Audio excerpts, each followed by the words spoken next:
Welcome to a special episode of Fish on TV. This is brought to you by the good folks over at Kast.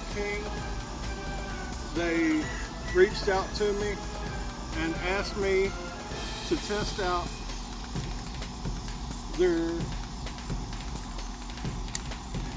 Brutus series of rods. So I picked out a 7-foot medium heavy with a moderate fast tip rod.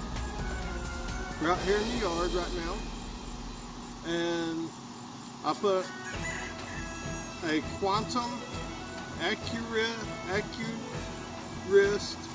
reel on with the 6.3 to 1 gear ratio, and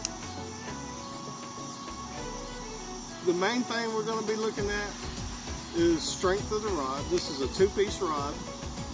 We're going to be looking at the strength of the rod, so how well it flexes under load, how heavy it is, which this is for its length. It's pretty heavy, you know, it's not super heavy, but it ain't super light either.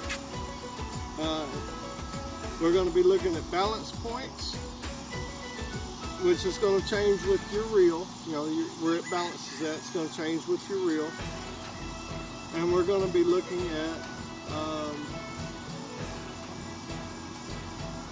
roughly how long the product's going to last you. Now, this rod, I paid right around $40 for it on Amazon. I got it in the mail. I tried to do an unboxing video on it. The unboxing video that I did, I didn't like. So I tried again. I had an issue. I thought I was buying a casting rod like this, and not a bait caster. I thought I was buying a spin casting rod like this one. So I bought a Kast King Mela 2 to pair with this rod, with the Brutus rod.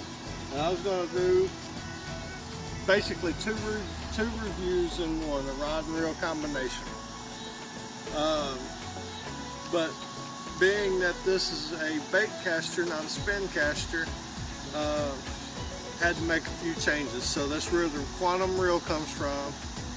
And it's paired with 20-pound test monofilament, and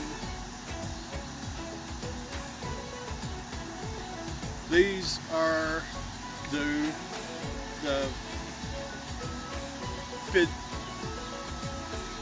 Fujitsu eyelets on here. Anyhow, let's get to some tests, and I'll just show you how strong this rod really is. I got the line tied around my foot, so we're going to start lifting. I'm going to tighten my drag up a little bit so we can really put some weight on. Like, we're hung on the bottom and we want our bait back real bad. Show them the rod. You got a good photo of the rod. So I'm not being easy with it. Let's look. The one thing that I've noticed is when you get it into a stressful state, the eyelets are spaced too far apart and your line is actually on the side of your rod, not through the eyelets anymore. That is one thing I don't like about this pole, is the spacing on the eyelets at the top needs to be a little bit closer together. Yeah, you're not going to be reeling in.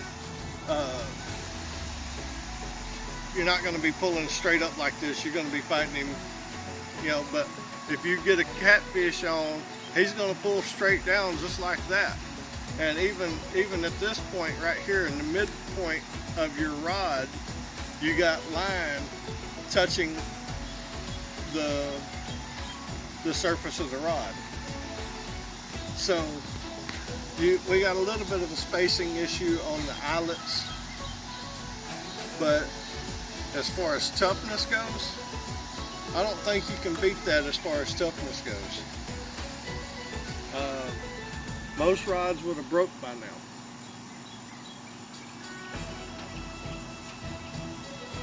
They would have broke. Ain't no way that a normal rod could handle that. I'm putting 30 or 40, 50 pounds of torque on that rod and it ain't breaking. It's holding it. It's pulling drag on this reel and I got it cinched down for the most part. So there ain't no light duty about it. Let's take a look at the grip real quick. Can you get a zoom in right here? Now it doesn't have the pole is what you're actually holding right here. So when you put your hand on it, you're not feeling a grip, you're feeling the rod, and that's a good thing. You got these nice big foam grips on here so you can fish all day.